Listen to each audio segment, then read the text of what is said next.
Hey everybody, thanks for joining me. Today I have actually a good friend of mine, Gopal Singh, and Gopal and I met each other probably around, was it 2015 when we first talked? I No, think 2017 I think it was, something like 17, that. I think. Yeah. Yeah, yeah, when we first talked, and uh, Gopal and I actually we've never been in the same location together, but we've talked for years, and so Gopal has recently started his own firm and his own consulting firm, and he actually worked in a previous capacity as a consultant as well. And I wanted to have him on board or on the call on the podcast today so that he could share some of his experiences and some of the challenges he's gone through consulting. So welcome, Gopal. I'm happy to have you. Hey, thanks, Andy. I appreciate you spending some time chatting with me today. I'm glad to be here. Share whatever knowledge, anything that I can do to help your audience. I'd love to share about my military transition, but also my experience as I dove into the world of consulting.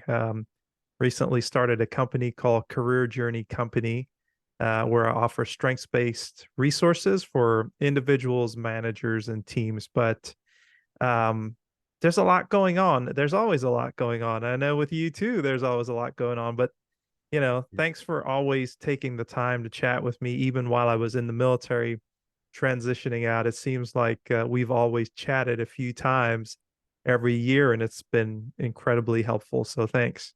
Oh yeah, you're welcome. It's my pleasure, and I'm happy we got to we really kind of share some knowledge with each other and share experiences. So I'm thankful for the friendship that we built over the few years.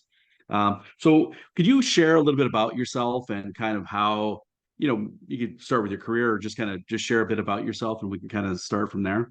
Yeah, sure. I joined the army back in 2005. I was the old guy in basic training. I was 26 years old, and it was one of those career moves where I knew I had to do something different. I wanted to challenge myself, and I also knew that um, I tend to have drastic changes in my life, so this was one of them, and it was a good thing. And so, joining the military, getting through training, and getting established in the medical field over the last, gosh, it was 12 years by the time I transitioned out into the corporate world. But I look back on the times, and I can definitely see how um, you go from a place where you're just doing what you need to do, helping your family, surviving, and then you go to a place where you're now considering, well, what do I want to do? Like, what am I good at? How can I be successful? And so all those questions kind of led me into training and development and the world of instructional design and education. I'm really excited about the entire field, and finished a master's in education before I transitioned out of the military, and got really curious about consulting. And one of the things that I notice is in the military, your soldiers are always asking you why. They're always asking you why, and it's kind of frowned upon because you never have the time to explain everything, and rightfully so. You have to move quickly. But in the world of consulting, it's what you get paid to do is ask why, Yeah. right? And asking it in the right way, right? The right questions. And so that's something that I think when you and I connected, I read your book, The Consultant's Code, and it was great because it was all brand new for me. And even though it was new, it was the thing that stood out to me was I've been doing this my whole career is trying to figure out why things are the way they are and explain it in a way to soldiers and leaders where they can understand. Sometimes you have time to go into detail, sometimes you don't. But for me, that transition from the military into the world of consulting is really all around how to ask that question in a real meaningful way. So you get, you know, the right answers, and that's where you start. Yeah, that's awesome. Yeah, and so when you joined the military, was it what were some of the challenges you faced? Like, let's say starting a little bit, I'm going to say non-traditional, right? Because most Yeah. people they join the military and 18, 19, or they graduate from college or they leave college and join. And 26 is still young when you get to my age, but it's still yeah, it's a little bit later than what most people join the military. So what were some of the challenges that you faced, and what are some of the things that you overcome? I know there's probably a lot of things that you brought in because you're a little more mature, but what were some of Yeah. the challenges you faced while doing that? Well, there's things that you can prepare yourself for, and then there's things that you just don't know until you're in it. Um, I joined the military during wartime. And so I had to go through that mental preparation to say, hey, there's a chance that things will not go the way as you planned, and being okay with that. Um, you know, the thing that I wasn't prepared for was leaving my wife and my two young daughters for a long period of time. Um, that's always a challenge. Usually if you join the military young and you don't have any kids, or you don't even know what it's like to have a family and not being there for them, I think that was a pretty big challenge. And then, deploying, that's another challenge where you have to do the same thing again. You have to prepare for all these things. That's a huge challenge. And then I think kind of seeing how you like taking a step outside of yourself and seeing how you're growing or how you're responding, or even how you're failing at certain things because of all of those added stressors. I think that was a huge bit of learning for me. When I look back, I can definitely see things I should have done, things I shouldn't have done. It's a learning experience. Yeah, Yeah. I like that. Well, I like your point about, being prepared that things don't go as planned, because I know that sometimes people like me, there's some theories where it's just, you know, burn all the bridges behind you and just keep pushing forward. And I think those are kind of nice romantic ideas, but especially with you with a family, you have more to lose, right? Or there's at least Yeah. other responsibilities that you have, so you have to be prepared when, or if something doesn't work out or something doesn't go exactly as planned, which could be, really could have been anything, especially when things are in flux during wartime. It's you're there's a lot of things that are out of people's control during wartime, and I think uh, I think entering in with any sort of um, yeah, I think that's like just a great approach when you're going into something and saying, what happens if this doesn't go as planned, Yeah. and I think having some sort of a realization that you might have to adjust from there. Yeah. Yeah, Yeah. yeah, yeah. Um, so you talked about actually learning how to say, like, learning the questions of why, and I find it interesting because I've never been in the military, but I've heard people who have. So, 1 second, do you hear background noise at all? No. Okay, okay, good. Okay, okay. One of the things that I always found was that, like, in the military, and I've never been in the military, but I've heard people say that um, that buy-in is an important part, that of that. And I think it's interesting when you talked about, soldiers or people who are enlisted at, wanting to know why.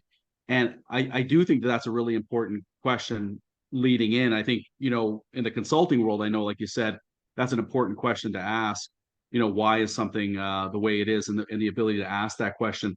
So when you learn that being in the military, how did you take that kind of moving into your next transition into your next roles? Yeah, well, I was never against answering the whys. A lot of times we didn't know why, so we were learning in the process. Sometimes things were done a certain way and nobody knew why. Sometimes it was a suggestion for a certain time or a certain leader. And then we're like, why are we doing this? And nobody could come up with a good answer. And then another leader would come in and say, you know what? There's no good reason. We're just doing this because somebody else was doing it. And they would kind of move on from there. But the thing that I took with me is that question why. There's a time and a place for it. However, if the majority of people or stakeholders are asking why and they don't know, that's an indicator that we need to do a better job um, really getting that information out to them, like telling the story, creating that buy-in that we talk about. And you may not have the luxury of time, but you can definitely put that in the parking lot and say, hey, we need to really take some time in the corporate world, maybe it's a recording, maybe it's a video that you produce at the company to say, let's have these leaders really talk about why we're doing something, and then use that as your resource to educate your stakeholders as you go along. That question why is always so important. One of the other things that I learned about that question is that sometimes when you ask that question, you can see half of a solution that was implemented in the past. Um, you see people throw out the baby with the bathwater, right? And you never go back to say, hey, why did that not work? Right? What parts of it did work? And so Yeah. being able to have that type of conversation will really inform your process.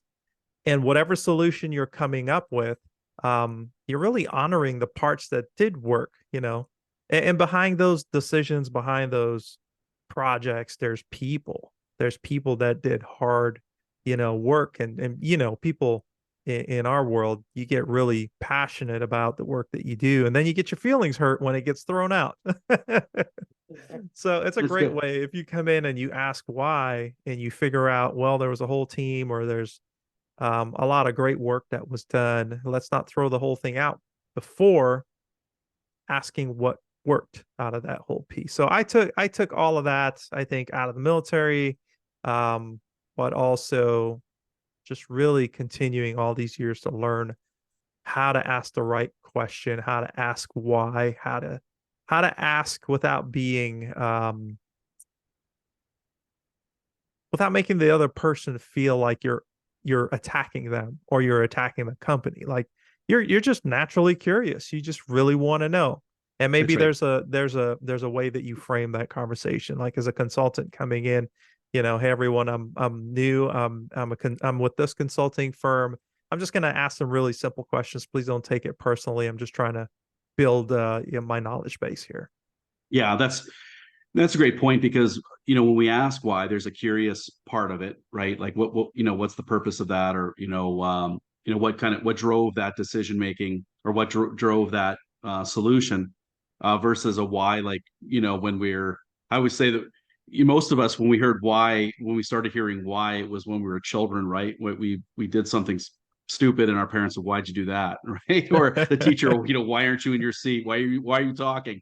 Right? So why for most of us are it really sounds like a negative question, right? We like to Yeah. avoid it, and many of us, if we're parents ourselves, or if we're sometimes hard on ourselves, why is a sort of a negative motivator. We're using it to try to motivate ourselves. So you're right. I think learning to ask that question in a very respectful way, um, and recognizing that somebody may be offended, and just kind of tapering that with a little bit of sugar, and making sure that you're not trying to catch anybody and doing something wrong. It's Yeah, you're trying to really understand the process, or what drove that decision. So I like that. Yeah. Yeah. Yeah. So you moved into, and one of the things I think that you and I talked about, like I know when you were still in the military and really transitioning out, was like we talked a lot around uh consulting, and how you were looking at moving into a consulting role, and you did move into a consulting role. Yeah, in fact, you had a couple different roles, um with one actually very large company, and I think more of an internal type consultant, where you worked on a lot of internal initiatives.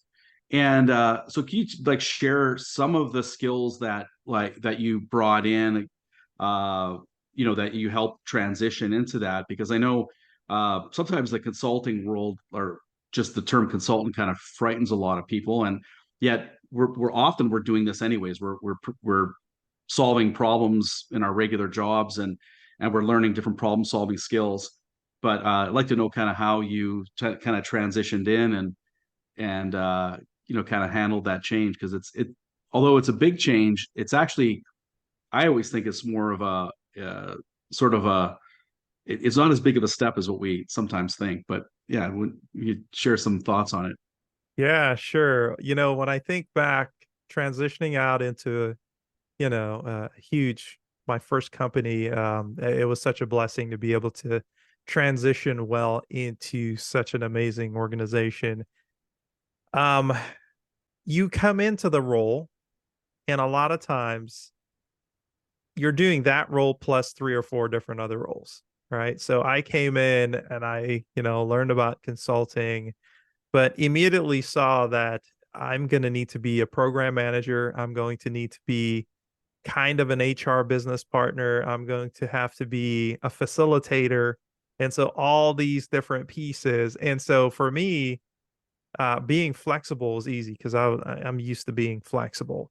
Um, but not everybody's like that. And you got to be mindful that if you have folks on the team that are really process driven, or they need black and white, they need, this is the way that things are done, this is how we've agreed things to be done, it has to be done this way. You have to be aware of those folks and you have to help them along. So for me, it was easy. There was a lot going on in the organization, and this is normal for, corporate, Fortune 100 or Fortune 500 companies, constant reorganization, constant movement, constant changes. You just have to be flexible. And so for me, the consulting piece was always connected to everything that I did. So meeting with clients, meeting with stakeholders, meeting with executives, really dialing down to ask those questions, figuring out what problems are they trying to solve. And I think it's an interesting question that you always have to ask uh, the executive sponsor, if you will. Um, do you already have a solution? Or Yeah. are you asking me to help you come up with a solution? Yeah. Yeah. That will save you a lot of heartache, because if Yeah. they're coming to you and they already have a solution and nothing's going to change their mind, or they don't care about feedback or anything like that, it doesn't matter, then you have to now decide what's your goal. Is your goal to help them roll that plan out, or are you going to try and convince them otherwise? And Yeah. so those are all decisions, right? When Yeah. you're working with partners. And so that's something that I learned, like, okay, so don't, figure that piece out before you go any further. And then, then you're seen as that expert, that person, that trusted advisor that can come alongside that team or that executive or that group of folks that are trying to get something done. And they see that you're not a hindrance, that you're actually trying to help them. Yeah. I like that question. Do you already have a solution? I like that. Yeah. Yeah. We need to learn to ask that question even in our personal lives, because yeah, sometimes there's a solution already in place, and we tend to be sent on a fool's errand sometimes. We just need to Oh ask up yeah. front. Yeah. Oh yeah. I Yeah. think and I think that's actually a really good point, because it's funny. Years ago, I had taken back when I actually started consulting back in the late 90s. And I was on a project management class. And it was funny because I ended up being picked as the project manager for one of our groups. And the the task we were given was to be able to build a vehicle. We were given some supplies, and we had to take build a car, basically some sort of vehicle, and move it from point A to point B without any human interference.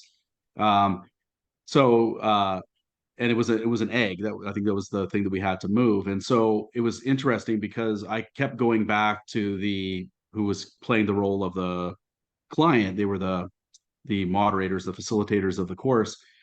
And I never asked the question, just point blank asked the question, what are we transporting?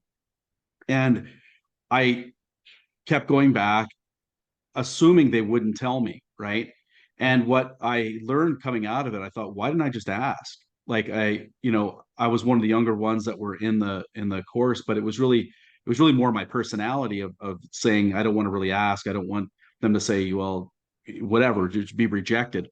But I thought, one of the big skills I took, or one of the big things I learned about myself, but even just asking, is just point blank asking the question. And so I like that, because you got to have a little bit of guts to say it, assuming, but the assumption is similar to that question of why is uh, you just got to ask and say, is there a solution that's already in mind, or something to that effect? Because I think that it's a great idea. I've never, heard anybody say it that way. So I like that.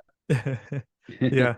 Yeah, it's uh, it's one of those things that you learn because after a while you figure out I'm spending all of this energy doing something and doing, needs analysis and trying to figure out what challenges we're really trying to solve. And then there's something that's already been agreed upon 3, 4 levels up. And you're like, why didn't somebody just say that? yes. Yeah, exactly. Yeah. Exactly. Yeah. Um, So you transitioned from there into really starting your own firm. And the interesting thing, one of the things I wanted to talk about today was really how you were preparing for that. Because the one thing that you had already had some things that you had been doing. You had a podcast. You were doing a lot of other things that you had been doing on your own. And and then what happened when some changes happen in the organization, you rolled out.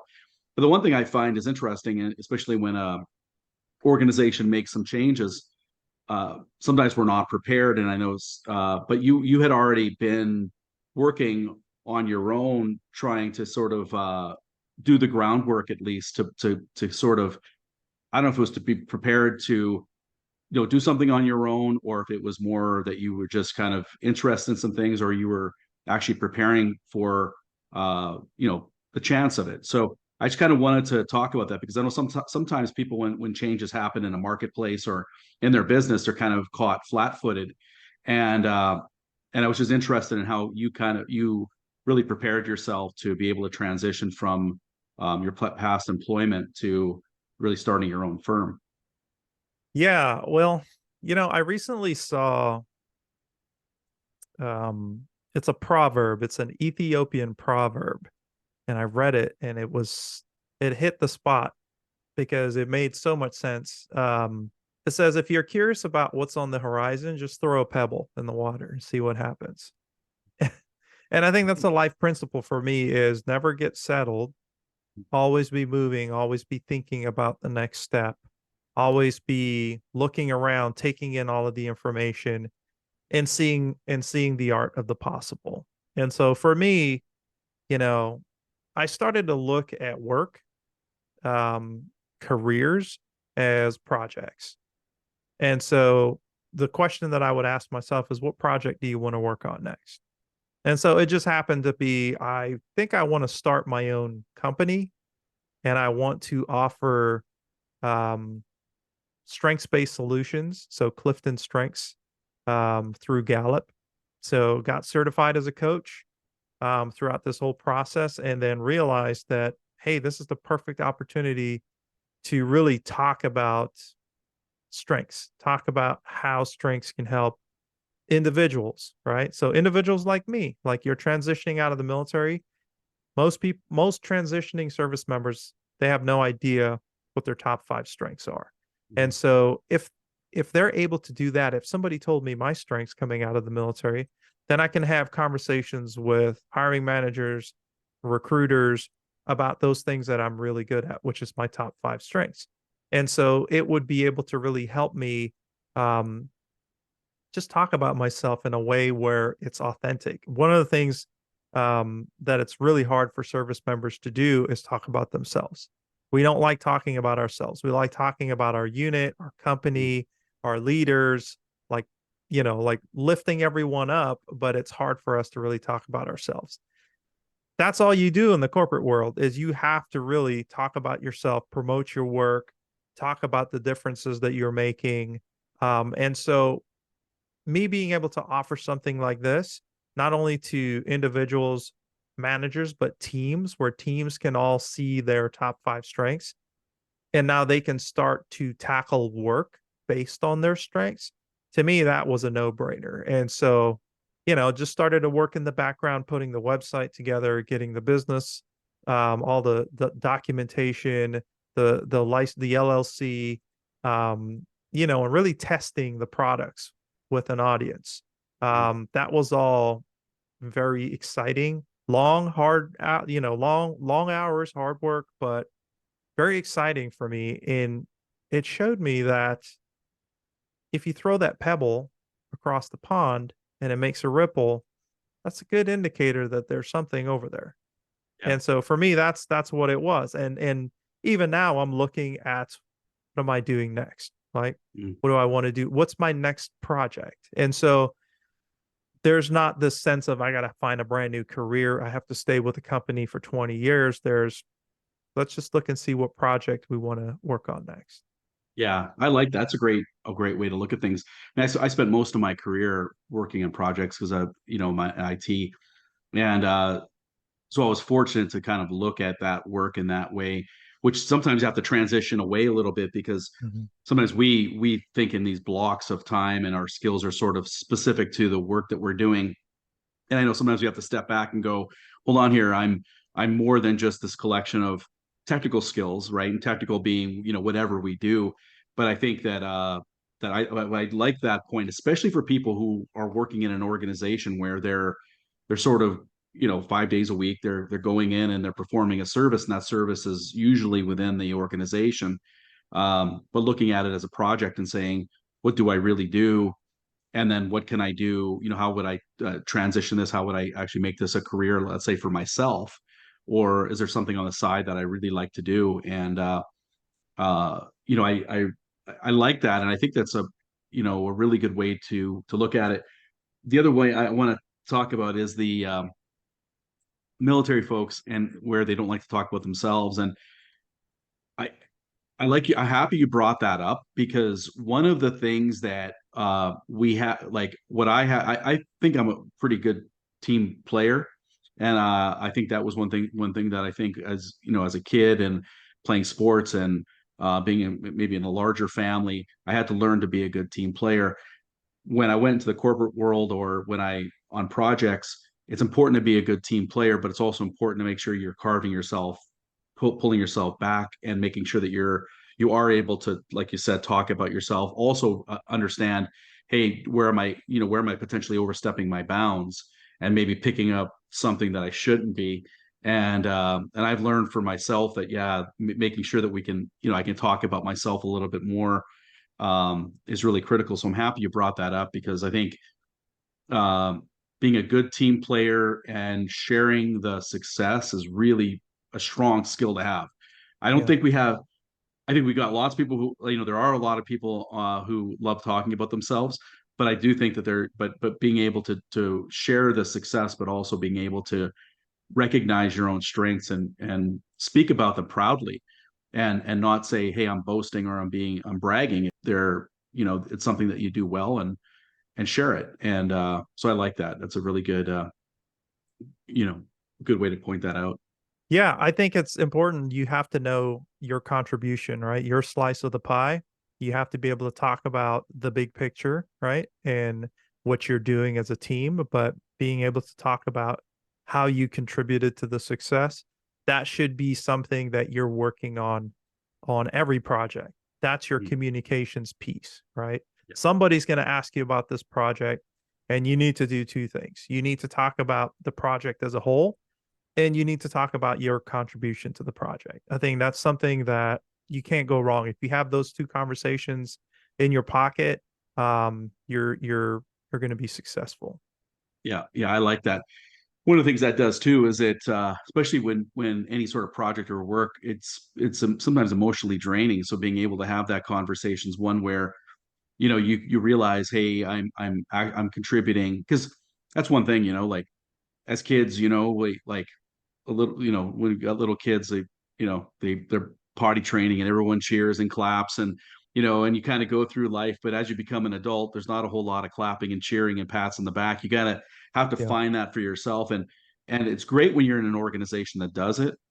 It just doesn't happen as much as we'd like or we think, or we've kind of been groomed as kids saying, hey, you know what, the work world will be cheering all of our successes. It doesn't always happen. And recognizing and realizing the contribution somebody makes, and being able to do that on your own is really where more the intrinsic motivation and drive can come from, because we can find it ourselves by recognizing where we contribute and what we do well. Yeah, So I like that. yeah. You know what, one of the things that I remember about my last team that I was on. They were incredible cheerleaders. They weren't cheerleaders, actual cheerleaders. Yeah. But they were great at like spending time celebrating the milestones and the successes, and then sharing what they appreciated about each other. And so, it was just one of those things where I really got used to it, like encouraging one another. So there's some days that I ask my teammate, "What am I doing again? Like, tell me how this is important again." And they would tell you, and they Yeah. would lift you up and say, "Okay, this is how it's connected. This is what we're doing." And they would ask me the same. Sometimes we're all just doing work and we pick our heads up and we're like, "What are Yeah. we doing?" And Yeah. so it's important to have that type of transparency. And like you said, it's emotionally draining sometimes, but having teammates and routines like that on a team is really beneficial. Yes. Yes. Yeah. And I think that's it's interesting because a lot of people, you know, when if they're driven, if a lot of time, well, we work for to survive, we work for money, but once that need is met, a lot of our work really is that feeling like you belong, you contribute, you're wanted, and those sorts of things. And I know some organizations do a fantastic job of it. Um, and you can see it on, I mean, if you anybody who's on LinkedIn can, you can recognize the organizations that do a good job. And everybody's different. Some people, they don't really, there are people who just go, look, I want to do my job. I don't want to go for, these rah events. But there's other times where it is, and where you want to do that. And I think when people kind of allow themselves to sort of open up and say, hey, I'm okay with opening myself up and allowing that, and sharing, and being, like you said, a little bit of a cheerleader for each other, and encouraging each other. It changes a lot, and I think it Mhm. also changes our attitude, and we become a little bit more positive for the future, I think, and what we're doing, because I think it's sort of like that. I don't know if you ever saw that movie Holes. You ever see that movie Holes? Oh yeah, yeah. Oh, yeah, the kids are digging holes, and if you don't see this movie, I remember hearing about it. I thought, a movie about kids digging holes, but of course, the kids dig holes every day, and it's supposed to be for punishment. Well, then you realize later that there's money or gold or something buried in this desert, and the people who run this work camp for really juvenile delinquents. Really, I think it was the kids that were sent to juvie. Um, they you realize that they're just using this free labor to try to dig. Well, of course, you're digging holes with no idea why you're digging holes. It's flat out punishment. But if you realize there's money down there, or there's some sort of motivation, or or encouraging each other and not fighting with each other, it completely changes the game. Yeah, So yeah, absolutely. awesome. So what's a couple pieces of advice that you've shared a lot actually with your transition, or like how you've transitioned through your career, and a lot of things. One thing I wanted to share too is, there's a lot of people who go in consulting in a non-traditional manner, right? And I think that uh, I've got a good friend. Her name's Elizabeth, who was a teacher and then got her MBA, and then became is going into consulting, or is in consulting. And the non-traditional path always seems sort of like weird, right? Well, but it's really not, because we're doing those things. So what's a couple like suggestions you'd give, or just kind of words of advice you can give to somebody who's either thinking about going into consulting, or is, but they're maybe like, they're trying to kind of get their feet under them. What's some thoughts that you may have for them? That's a good question. One of the things that come to mind is don't get wrapped up in the language, right? There's language associated with every different industry. Like from a problem solving perspective, like what problem are you trying to solve? Like what perspective are you bringing, right? And so really get clear on the challenges, whether it's the industry or the team or the organization, what are the challenges that they're facing, and how is whatever you're working on, how is that addressing that challenge? And if you can get those pieces early, then you're just going to be ahead of the game. Um, and for me, I had to learn a whole new language, you know, from the military, which we have our own language. A lot of it is not appropriate sometimes. Um, but the corporate speak or the corporate world and in the consulting world, there's a lot that you have to know the language, you have to know the lingo, and so I think it's always important to take the language out of it and say, hey, can you just tell me in plain terms here, what are we trying to solve? What's the challenges that we're facing? And so have those types of conversations to just kind of help you figure those pieces out. I think that's important. And you'll learn along the way. You'll figure out that most people on the team or in the organization, they're in the same place as you. They're just trying to figure things out. They're trying to figure out that solution to the challenges that they're facing. And so just be yourself.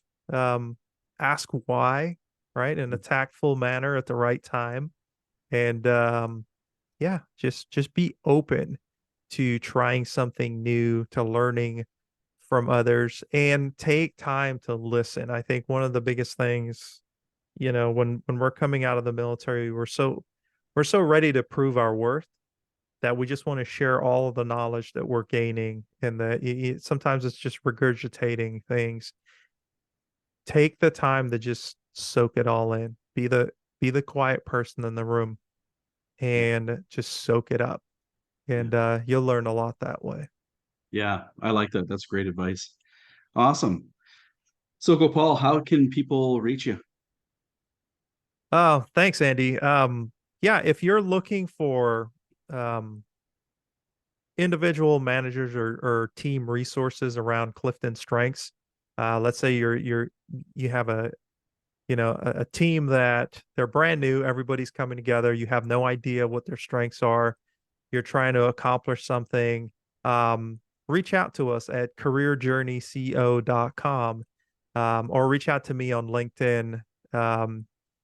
I can definitely help you talk about your mission, your goals, talk about the strengths of everyone on the team, and then do some action planning to really help you figure out, based on everyone's strengths, how can you partner? How can you work together to get things done efficiently and effectively? And you'd be surprised when you figure out your top 5 strengths and you learn a little bit more about yourself, what you need to be successful, and what you need from others.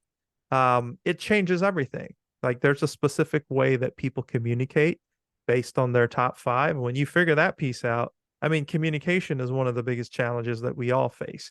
But you figure out what you need from your teammates and what they need from you. That's half the battle.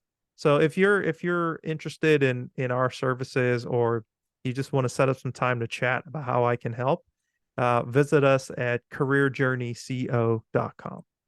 Awesome. Perfect. I'll have that in the show notes so people can go to the show notes and have the contact information there.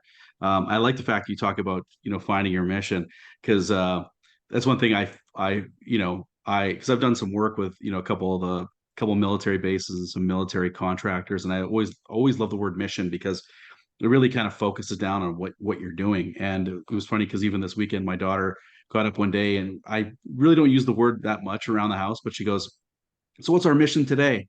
And I thought, yes, I love it. No, let's stay focused on it. But the fact that she knows, there is a mission for the day. You want to try to accomplish something, and let's have it very clear and concise, and then start moving towards it. So I love that. I love that. So yeah. Perfect. Well, thanks, Gopal. I really appreciate you joining us, and I'm happy you were able to share your story. I know you've got we probably talk for a couple hours, so every time we talk, it's always a great conversation. But I wanted to just have you on, and I'm really happy you're able to share your story through your career, and how some of the lessons you've learned and some of the things that you think that could help others. Thanks, Andy. Appreciate you having me on here. Really enjoyed our conversation today.